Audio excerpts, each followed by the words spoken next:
Hello, and welcome back to the channel. Today, we're going to explore the life of a truly extraordinary woman, a saint, mystic, doctor of the church, reformer, and writer, a soul burning with love for God, Saint Teresa of Ávila. Get ready to dive into a story of deep prayer, interior struggles, and unwavering passion for the Lord.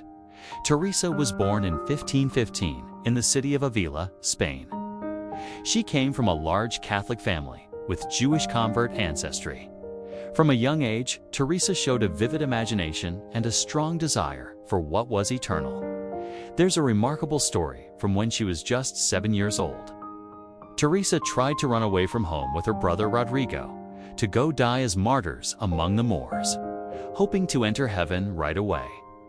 They were found before they got far, of course, but even as a child, her heart burned with a radical longing for God. As a teenager, though, Teresa became enchanted with worldly things, romance novels, fashion, perfumes, and social gatherings. For a time, she lived torn between God and the world. But at the age of 20, she felt called to enter the Carmelite convent of the Incarnation in Ávila.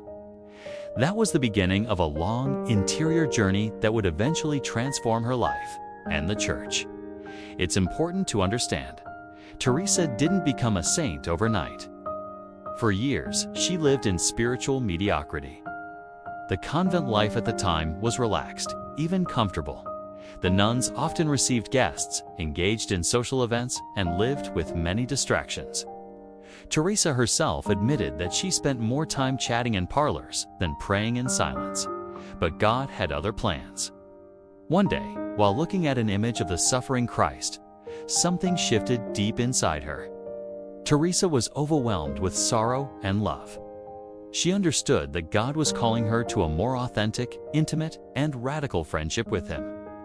That was the beginning of her true conversion. From then on, her life of prayer became deeper and more intense. She began experiencing mystical graces, visions, ecstasies, and profound interior revelations. But this wasn't a path of ease.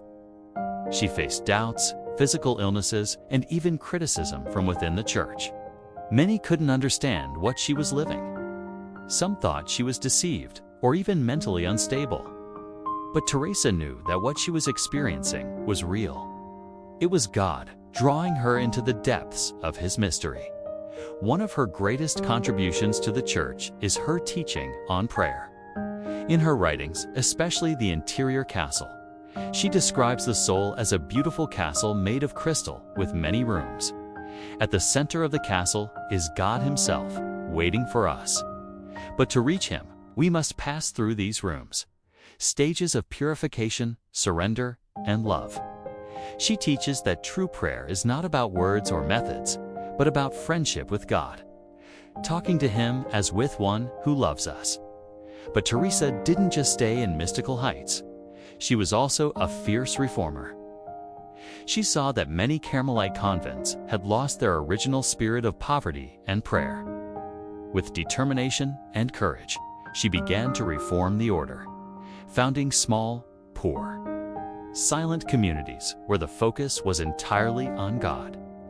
Despite facing opposition, persecution, and constant travel, Teresa founded 17 new convents during her lifetime, and she did all of this with intense humor, wisdom, and trust in God. She once famously said, "God, deliver me from sullen saints."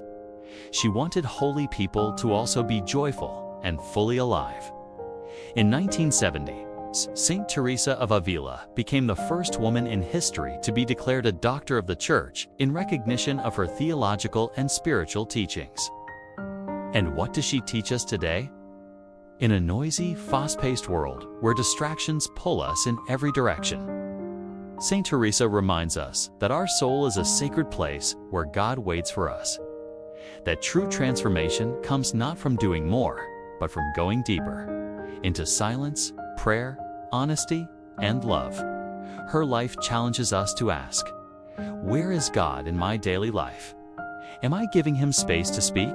Or am I too busy, too distracted, too afraid to go deeper? Let us end with one of her most beautiful prayers. a cry of faith in the middle of trials.